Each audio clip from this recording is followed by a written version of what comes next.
What it seems to be that the US is most concerned about is 5G technology.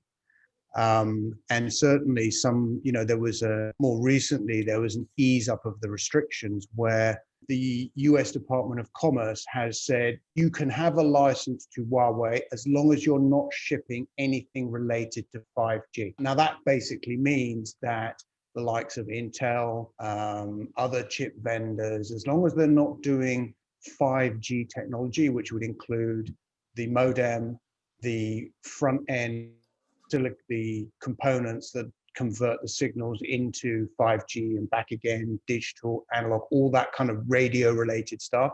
As long as you're not doing any of that, we will probably give you a license.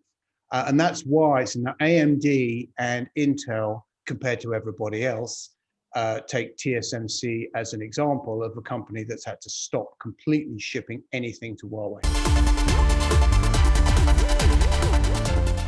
It's not clear at all. And, I'll be totally frank with you. I have done the same searches myself and not really good information. Great example of this will be ASM Lithography. ASM Lithography is a company in the Netherlands that sells cutting edge equipment for the manufacture of semiconductors, but that machine is unable to be shipped to TSMC. So I think the way to think about this is all companies who are selling to Huawei have probably applied for a license, but it seems that only a very few have been granted that license. And that does not come as a big surprise, because if you cast your mind back months ago, it was made very clear at that time by the US Department of Commerce that the default position was no.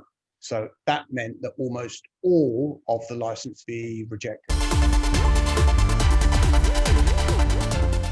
This is why when we wrote a report on that exact event, we said that this looks like a reprieve or a relaxation, but in reality it is not. So Sony is now able to sell image sensors to Huawei. And that means that Huawei can now sell smartphones with image sensors in them. However, if Huawei is not able to buy any components to make 5G phones, it means that Sony getting a license is not going to help Huawei very much, because they're still not going to be able to sell any phones. So when they order image sensors from Sony, Huawei's going to order less because they're not going to be able to sell phones, because they've still not being able to make 5G phones. Huawei has actually designed some pretty good system on, which is, the Kirin 900 series. Problem is that now in theory, you could make a Kirin processor using 28 nanometers or 14 nanometers. You could do that.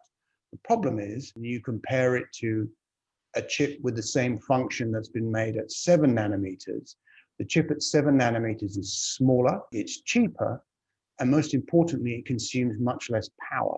So the net result will be is it will make Huawei's phones less competitive in the market, which means they'll probably lose market share anyway.